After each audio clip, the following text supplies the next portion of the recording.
এনকেবি চেনেলৰ আজিৰ পৰ্বটো হৈছে যে বিশ্বৰ পৰ্যটন সংস্থাৰ তালিকাত নাম দখল কৰা বিস্ময়কৰ প্ৰাকৃতিক দৃশ্য ও সৌন্দৰ্যৰে ভৰপূৰ হোৱা 5খন দেশ। আপুনি যদি আমাৰ এই চেনেলত প্ৰথমবাৰ আহিছে তেতিয়াহ'লে আমাৰ এই চেনেলটো ছাবস্ক্ৰাইব কৰি কাষত থকা বেল আইকনটো দবাই দিব ভৱিষ্যতে নতুন আপডেটছসমূহ পাই থাকিবৰ বাবে। গতিকে দেৰি নকৰি আহক ভিডিঅ'টো আৰম্ভ। প্ৰথমে কওঁ যে ফ্ৰান্সৰ পেৰিছক পৃথিৱীৰ সকলোতকৈ শান্তিময় ও সাহিত্যৰ আদিলীলা ভূমি বুলি কোৱা হয়। আয়তনৰ ক্ষেত্ৰত ফ্ৰান্স ইউৰোপৰ তৃতীয় বৃহত্তম ৰাষ্ট্ৰ। ইউক্ৰেইনৰ পাছতে ইয়াৰ স্থান আৰু জনসংখ্যাৰ দিশত ই ইউৰোপৰ চতুৰ্থ বৃহত্তম ৰাষ্ট্ৰ। বিশ্বৰ সকলো পুৰণি ৰাষ্ট্ৰৰ ভিতৰত ফ্ৰান্স হৈছে অন্যতম। মধ্যযুগৰ ডিউক ও ৰাজপুত্ৰৰ ৰাজ্যসমূহক একত্ৰিত কৰি শাসনত আনি ফ্ৰান্সৰ গঠন কৰা হয়। 1958 চনৰ 28 ছেপ্টেম্বৰত ফ্ৰান্সত প্ৰজাতন্ত্ৰ যাত্ৰাৰ আৰম্ভ হয়। ফ্ৰান্স হৈছে ইউৰোপীয় ইউনিয়নৰ অন্যতম প্ৰধান সদস্য। শিল্পকলা, সাহিত্য, বিজ্ঞান, দৰ্শন ও সমাজ বিজ্ঞানৰ উন্নয়ন ও প্ৰসাৰণত ফ্ৰান্সে এক অন্যতম ভূমিকা পালন কৰিছে। মধ্যযুগৰ পৰা পেৰিছ প্ৰাচাত্যৰ সাংস্কৃতিক উন্নয়নৰ প্ৰধান কেন্দ্ৰবিন্দু। বিশ্বৰ পৰ্যটক সংস্থাৰ তালিকাত অনুযায়ী ফ্ৰান্সে বিশ্বৰ সকলো সুন্দৰ দেশসমূহৰ ভিতৰত প্ৰথম স্থান দখল কৰিবলৈ সক্ষম হয়। ইয়াৰ ভিতৰত কওঁ যে ইটালী পৃথিৱীৰ সুন্দৰ দেশসমূহৰ ভিতৰত ই অন্যতম।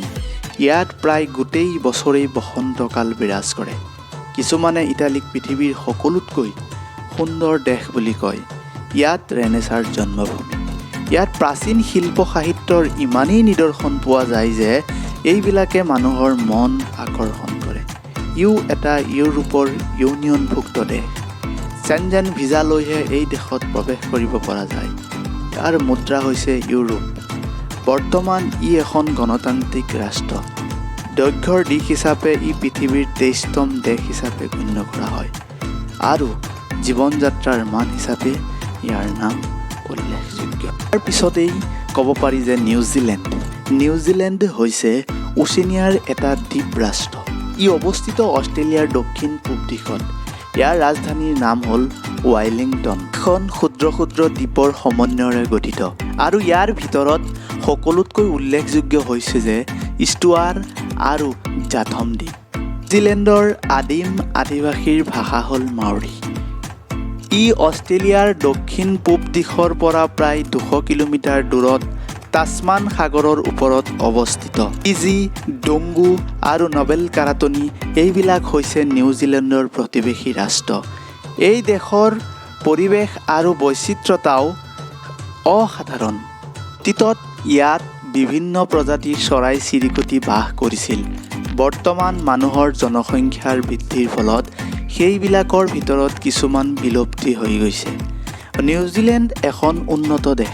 আন্তৰ্জাতিকভাৱে প্ৰচলিত মানৱ উন্নয়নৰ তালিকাত উন্নত স্থানত হৈছে নিউজিলেণ্ড। উপৰিও জীৱন যাত্ৰাৰ মান, প্ৰত্যাশিত আয়ুকাল, শিক্ষাৰ হাৰ, শান্তি ও অগ্ৰগতি, অৰ্থনৈতিক স্বাধীনতাৰ ব্যৱসায় বাণিজ্যৰ সুযোগ, গণমাধ্যমৰ স্বাধীনতা ও ৰাজনৈতিক অধিকাৰ ৰক্ষাৰ ক্ষেত্ৰত নিউজিলেণ্ড অগ্ৰসৰমান এখন দেশ। পৃথিৱীত উন্নত চহৰসমূহৰ মাজত নিউজিলেণ্ডো হৈছে এখন উন্নত চহৰ। সেইকাৰণে পৰ্যটকৰ আকৰ্ষণৰ দিশৰ পৰা চাবলৈ গ'লে নিউজিলেণ্ড তৃতীয় সুন্দৰ দেশ। পিছত হৈছে স্পেইন হৈছে এখন ইউৰোপ মহাদেশৰ ৰাষ্ট্ৰ। ইয়াৰ ৰাজধানী হৈছে মাদ্ৰিদ। 5500 বৰ্গ কিলোমিটাৰ আয়তন লৈ স্পেইন পৃথিৱীৰ 51তম দেশ। দেশখন ইউৰোপৰ দক্ষিণ পশ্চিম দিশত আইবেৰীয় উপদ্বীপত অৱস্থিত।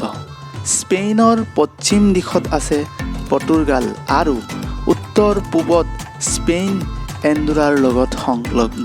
উত্তৰত আছে ভেস্কাই উপসাগৰ আৰু দক্ষিণত আছে জিব্ৰাল্টাৰ প্ৰণালী। দক্ষিণ পশ্চিম দিশত আটলাণ্টিক মহাসাগৰ আৰু দক্ষিণ পূব দিশত ভূমধ্যসাগৰ।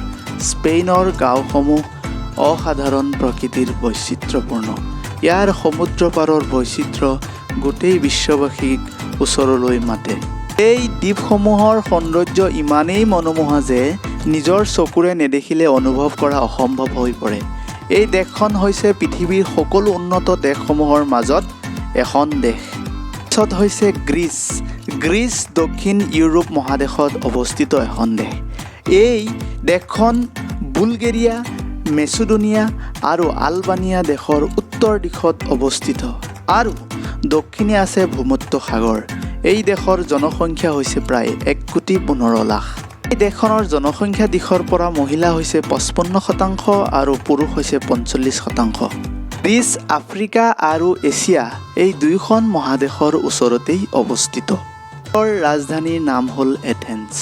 প্ৰতি বছৰ বহু পৰ্যটকক আকৰ্ষণ কৰে গ্ৰীচৰ ইতিহাস, সাহিত্য আৰু সংস্কৃতিয়ে। দেশখনৰ প্ৰাকৃতিক দৃশ্যসমূহ হৈছে একদম মনোমোহা। এথেন্স হৈছে পৃথিৱীৰ সকলোতকৈ পুৰণি আৰু ঐতিহাসিক স্বৰ্ণ পুষ্পৰে সজ্জিত এখন চহৰ। আমাৰ এই ভিডিঅ'টো যদি আপোনাৰ ভাল লাগে তেনেহ'লে লাইক কৰিব আৰু ভিডিঅ'টো শ্বেয়াৰ কৰক আপোনাৰ জীৱনৰ প্ৰিয় মানুহজনলৈ। ভিডিঅ'টো চোৱাৰ বাবে ধন্যবাদ।